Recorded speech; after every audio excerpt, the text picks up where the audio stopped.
ST कर्मचाऱ्यांच्या वेतन कपात प्रकरणी न्यूज 18 लोकमतचा मोठा इम्पॅक्ट पाहायला मिळाला। एसटी कर्मचाऱ्यांना उर्वरित 44% वेतन मंगळवारपर्यंत मिळणार आहे। एसटी कर्मचाऱ्यांच्या मार्च महिन्याचं वेतन फक्त 56% देण्यात आलं आणि या निर्णयामुळे कर्मचाऱ्यांना मोठा दिलासा मिळाला।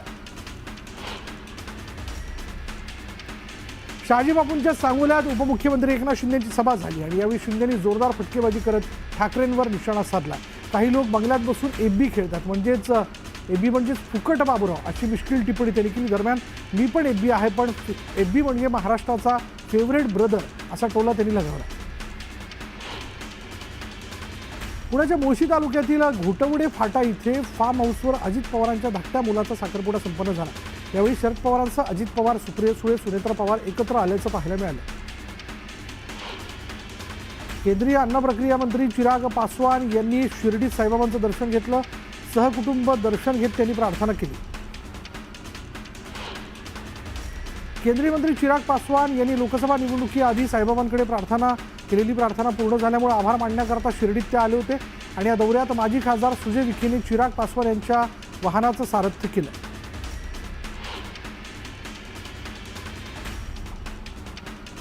आपल्याला पण मंत्रिपद मिळावं अशी भावना खासदार विशाल पाटलांनी व्यक्त केली। भविष्यात मी काँग्रेससोबत नाही तर दुसऱ्या कोणत्या तरी पक्षात जाईल। जसे गोरेंना मंत्रिपद भेटलं तसं मला देखील पुढे जाऊन मंत्रिपद मिळेल असं विशाल पाटील म्हणाले। अमरावतीमध्ये पंजाबराव देशमुखांचा पुण्यतिथी कार्यक्रम संपन्न झाला। या कार्यक्रमात पंकज भोयर यांनी मंत्रिपदाचा किस्सा सांगितला। ज्यांचा मामा अमरावतीचा असतो तो मंत्री होतोच असं बावनकुळे म्हणाले होते। माझे मामाही अमरावतीचे आहेत आणि मीही मंत्री झालो असं भोयर म्हणाले। मंत्रिपद परमनंट नाही, ते काचेचं स्थिर भांड आहे असं वक्तव्य मंत्री जयकुमार गोरेंनी केलं। दरम्यान 4 वेळा आमदारकी आणि मंत्रिपद मिळणं सोपं नसल्याचंही त्यांनी म्हटलं।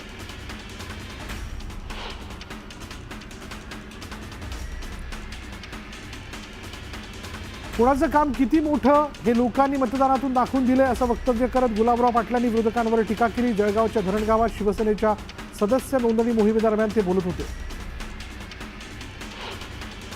रायगडच्या रोहा तालुक्यात ठाकरे गटाला मोठा धक्का बसलाय।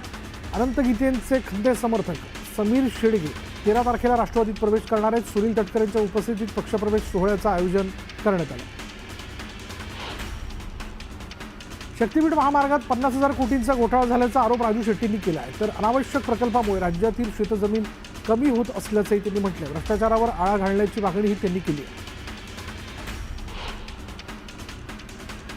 मी या राज्याचा मुख्यमंत्री सुद्धा होऊ शकतो असं मिश्किल विधान नरहरी झिरवाळ यांनी केलं आणि या मागील 5 वर्ष 288 आमदारांचं सभागृह चालवलेला मी माणूस आहे आणि त्यामुळे मी कोणत्याही खात्याचा कार्यभार सांभाळू शकतो असा दावा झिरवाळ यांनी केला।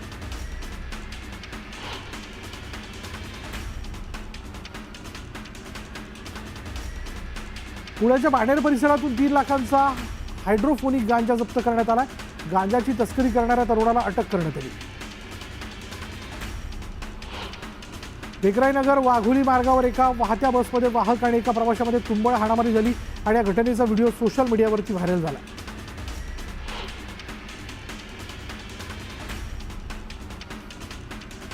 बदलापूर जवळील बारवी धरणात 45.46% इतका पाणीसाठा शिल्लक आहे। 15 एप्रिलनंतर धरणातील पाणीसाठ्याचा आढावा घेऊन पाणी कपात करावी की नाही या संदर्भाचा निर्णय घेतला जाणार आहे।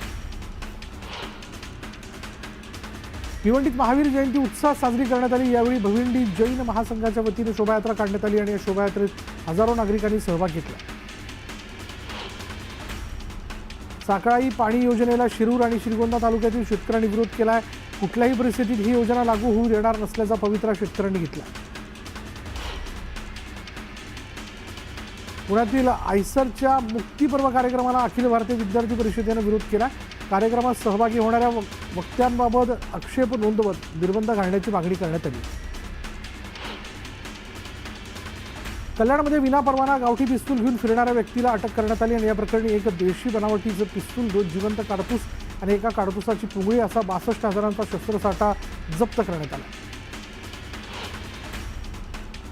डोंबिवलीमध्ये 30 वर्षीय दिव्यांग महिलेवर रिक्षा चालकाने अत्याचार केला। अत्याचार करणाऱ्या नराधमाला पोलिसांनी अटक केली।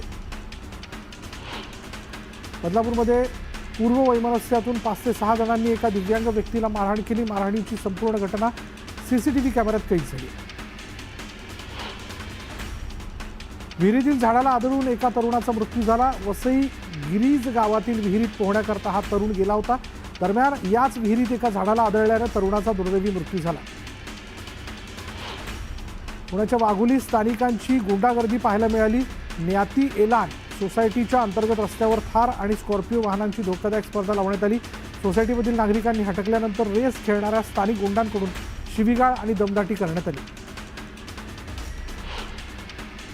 जालना जिल्हा रुग्णालयासमोर 2 गटात तुफान दगडफेक झाली. यात 6 जण गंभीर जखमी झाले. दरम्यान सासू सुनेच्या शेतजमिनीच्या वादातून ही दगडफेक झाल्याची माहिती पोलिसांनी दिली.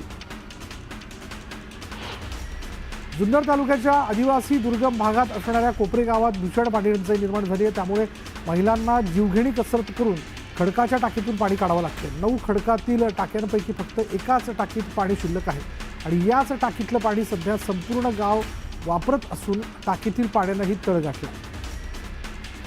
चैत्र पौर्णिमेच्या निमित्तानं नाशिकच्या सप्तशृंगी गडावर भाविकांची अलोट गर्दी झाली. गडावरील गर्दीचं नियोजन पूर्णतः कोलमडल्याचं पाहायला मिळालं. भाविकांची अचानक गडावर गर्दी झाल्यानं दर्शनासाठी आलेल्या भाविकांचे मोठे हाल झाले.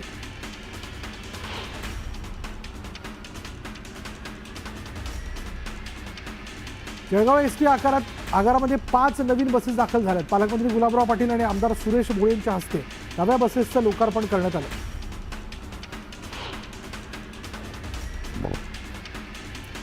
साहस आणि भक्तिशक्तीचा रोमहर्षक कावड सोहळ्याचा थरार मुंगी घाटात रंगला. शिंगणापूर इथल्या शंभू महादेव यात्रेत अवघड असा मुंगी घाट सर करून भाविक दाखल होतात. कावड सोहळा पाहण्यासाठी लाखो भाविक शिंगणापूर नगरीत दाखल झालेले होते. पुणे महानगरपालिकेतर्फे शहरातील नळांना वॉटर मीटर बसवण्यात येणार आहे. पाण्याची बचत व्हावी तसंच पाण्याचा कर नियमित वसूल व्हावा यासाठी महापालिकेने शहरात 58,000 वॉटर मीटर बसवण्याचा निर्णय घेतला. सोलापुरात दूषित पाण्यामुळे 2 शाळकरी मुलींचा मृत्यू झाला होता. दरम्यान पालकमंत्री जयकुमार गोरेंनी मुलींच्या कुटुंबियांची भेट घेत त्यांचं सांत्वन केलं. मृत मुलींच्या कुटुंबियांना 1 लाखाची मदत जाहीर करण्यात आली.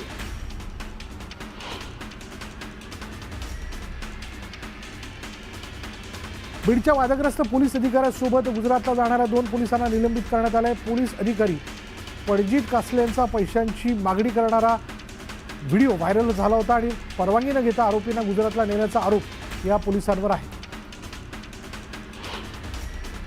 हिंगोलीच्या वरुडमध्ये अज्ञाताने एका एकरातील केळीबाग कापून टाकली. यामुळे शेतकऱ्याचं मोठं नुकसान झालं. दरम्यान बागेचं नुकसान करणाऱ्या अज्ञाताविरोधात गुन्हा दाखल करण्यात आला. ज्योतिबा चैत्र यात्रेची तयारी अंतिम टप्प्यात आली. जिल्हाधिकारी अमोल येडगे यांनी समक्षवाडी रत्नागिरी इथे मंदिर परिसरात भेट देऊन तयारीची पाहणी केली. सिंधुदुर्गात महिला आणि बालविकास विभागाच्या बालगृह आणि निरीक्षण गृहाच्या नव्या इमारतीचं उद्घाटन पार पडलं. मंत्री नितेश राणेंच्या हस्ते उद्घाटन करण्यात आलं. मुंबई गोवा महामार्गावरील भोसले घाटात सुरक्षेसाठी विशेष उपाययोजना केल्या जाणार आहेत आणि या मार्गावरील ब्लॅक स्पॉटवर संरक्षक कठडे, सूचना फलक, वेग नियंत्रक उपाययोजना आणि सीसीटीव्ही कॅमेरे बसवले जातील. गरज पडल्यास रस्त्याच्या डिझाईनमध्येही बदल केला जाणार आहे. बीडच्या संत पंकज स्वामी महाराज यांच्या नारळी सप्ताहात गरजूंचा विवाह सोहळा संपन्न झाला. या विवाह सोहळ्यात हजारो नागरिकांनी हजेरी लावली. बीडच्या राक्षस भुवनमध्ये नगद नारायणगडाच्या 73व्या नारळी सप्ताहाला सुरुवात झाली. यावेळी मोठ्या संख्येनं भाविकांनी उपस्थिती लावली आहे. दरम्यान हेलिकॉप्टरने पुष्पवर्षाही करण्यात आली. नंदुरबारच्या नवापूरमध्ये दूषित पाण्यामुळे पिवळ्या तापाची साथ पसरली आणि याच पार्श्वभूमीवर प्रशासनाने पाण्याचे नमुने तपासणीची मोहीम हाती घेतली. गडचिरोलीच्या देऊळगावच्या धान खरेदी केंद्रावर 1.5 कोटींचा घोटाळा झाल्याचं उघडकीस आलं. दरम्यान या संदर्भात संबंधितांवर गुन्हे दाखल करण्याचे आदेश जिल्हाधिकाऱ्यांनी दिले. पंढरपुरात डॉक्टर बाबासाहेब आंबेडकरांच्या पुतळ्याचं अनावरण करण्यात आलं. उपमुख्यमंत्री एकनाथ शिंदे यांच्या हस्ते पुतळ्याचं अनावरण करण्यात आलं. वाशिमच्या ग्रामीण भागातील 5वीच्या विद्यार्थ्यांची शिष्यवृत्ती परीक्षेचं शुल्क जिल्हा परिषद भरणार आहे. आर्थिक अडचणींमुळे विद्यार्थी परीक्षेपासून वंचित राहू नये म्हणून निर्णय घेण्यात आला. जळगावात GS मैदानावर पहिल्यांदाच खानदेश करिअर महोत्सवाचं आयोजन करण्यात आलं. यावेळी आमदार सुरेश भोळे यांच्या हस्ते महोत्सवाचा शुभारंभ करण्यात आला. वसमत तालुक्यातील गिरगाव परिसरात सोसाट्याच्या वाऱ्यामुळे केळीच्या बागांचं मोठं नुकसान झालंय. नुकसानाचे पंचनामे करून नुकसान भरपाई देण्याची मागणी शेतकऱ्यांनी केली. नांदेड जिल्ह्यात काही ठिकाणी वादळी वाऱ्यासह अवकाळी पाऊस कोसळलाय तर धर्माबाद तालुक्यात गारपीट झाली आहे. अवकाळी पावसामुळे शेतकरी वर्गात चिंतेचं वातावरण पसरलं. हिंगोली जिल्ह्यात उन्हाच्या कडाक्यात वाढ झाली आहे। उन्हाच्या कडाक्याचा केळी बागेतील झाडं यामुळे सुकली आहेत। यामुळे केळी उत्पादक शेतकरी आर्थिक संकटात सापडला। गेल्या 3 दिवसांपासून नंदुरबारमध्ये वाढलेल्या तापमानाची झळ आता फळबागांनाही बसताना दिसते। उष्णतेमुळे पपईचं फळ जळत असल्याचं चित्र, त्यामुळे शेतकऱ्यांच्या चिंतेत भर पडली। परभणीत 5 एप्रिल रोजी झालेल्या अवकाळी पावसामुळे शेतीचं मोठं नुकसान झालं होतं। दरम्यान तहसीलदारांनी तब्बल 5 दिवसांनंतर नुकसानग्रस्त भागाची पाहणी केली। नुकसानीची पाहणी करण्याकरता इतका वेळ का लागला असा सवाल शेतकऱ्यांनी उपस्थित केला। नंदुरबारच्या काठी गावातील तलावांच्या पाणीसाठ्यात घट झाली आणि यामुळे नागरिकांना पाणी टंचाईच्या समस्येला तोंड द्यावं लागतं। दरम्यान तलावातील गाळ काढून क्षमता वाढवण्याची मागणी नागरिकांनी केली। यवतमाळच्या पुसदमध्ये माकडांनी भुईमुगाच्या शेतीचं मोठं नुकसान केलं। यामुळे शेतकऱ्याचं आर्थिक नुकसान होत असल्यानं शेतकऱ्यांनी चिंता व्यक्त केली। सांगलीत गॅस दरवाढी विरोधात ठाकरे गटानं आंदोलन केलं। चुलीवर स्वयंपाक बनवत निषेध नोंदवला। राहुरी पोलीस स्थानकासमोर नागरिकांनी ठिय्या आंदोलन केलं। शिवरायांच्या पुतळ्याची विटंबना करणाऱ्यांना तातडीनं अटक करण्याची मागणी करण्यात आली आहे। जालना जिल्हाधिकारी कार्यालयासमोर एका शेतकऱ्यानं पीक विम्याच्या रकमेसाठी गेल्या 9 दिवसांपासून उपोषण केलं। जिल्हाधिकाऱ्यांच्या आश्वासनानंतर गजानन उगलेंनी उपोषण मागे घेतलं। वडगाव तालुक्यातील घोडे गावात 2 झोपडींना आग लागली। या आगीत शेळीची 16 पिल्लं जळून मृत्युमुखी पडली। छत्रपती संभाजीनगरच्या करोडी टोल नाक्याजवळ आमदार प्रदीप जयस्वाल यांच्या पंचतारांकित हॉटेलला भीषण आग लागली। शॉर्ट सर्किटमुळे ही आग लागल्याची माहिती। दरम्यान अग्निशमन दलाकडून आगीवर नियंत्रण मिळवण्यात आलंय। जळगावच्या लोणवाडी शिवारात भीषण आग लागली। आगीत 4 एकरावरील मका पूर्णपणे जळून खाक झालाय। पंचनामा करून नुकसान भरपाई देण्याची मागणी शेतकऱ्यांनी तहसीलदारांकडे केली। जळगावमध्ये भर दिवसा एका अपार्टमेंटमध्ये घरफोडी करण्यात आली। एका घराचं कुलूप तोडून चोरट्यांनी घरात प्रवेश केला। सोन्या चांदीच्या दागिन्यांसह 85,000ची रोकड चोरट्यांनी लंपास केली।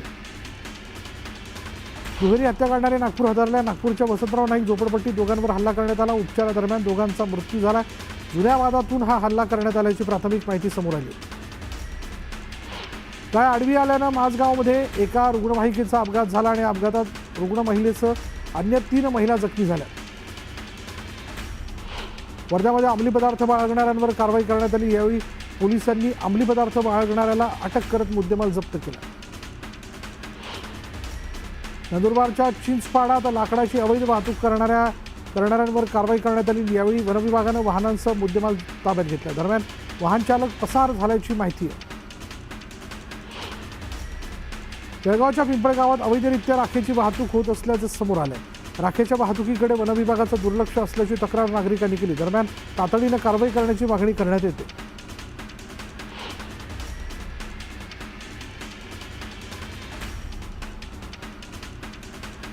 अकोल्यात राष्ट्रीय महामार्ग क्रमांक 6 वर चालकाचं नियंत्रण सुटल्याने 4 चाकी वाहनांचा अपघात झाला। या अपघातात कारचं मोठं नुकसान झालंय तर वाहन चालक गंभीर जखमी झाला। जळगावात दाखल्यांसाठी तहसीलदारांची बनावट स्वाक्षरी वापरण्याचा पर्दाफाश झाला। बनावट स्वाक्षरी प्रकरणात 43 जणांविरोधात गुन्हा दाखल करण्यात आलाय तर दोघांना पोलिसांनी ताब्यात घेतलं। संतोष देशमुख हत्या प्रकरणातील पुढील सुनावणी 24 तारखेला होणार आहे। सीआयडीचं म्हणणं 24 तारखेला कोर्टात मांडलं जाईल।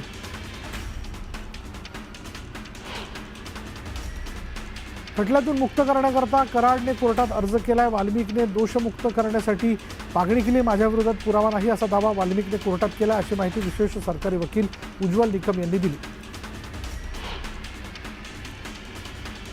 आरोपीच्या चेहऱ्यावर थोडी भीती नव्हती, त्यावरूनच समजते जेलमध्ये त्यांना कोणती ट्रीटमेंट मिळते असा गंभीर आरोप धनंजय देशमुखांनी केलाय। तर मास्टरमाइंड वाल्मिक कराडला वाचवण्याकरता फौज उभी केली जाते हे दुर्दैव आहे अशी खंत धनंजय देशमुखांनी व्यक्त केली।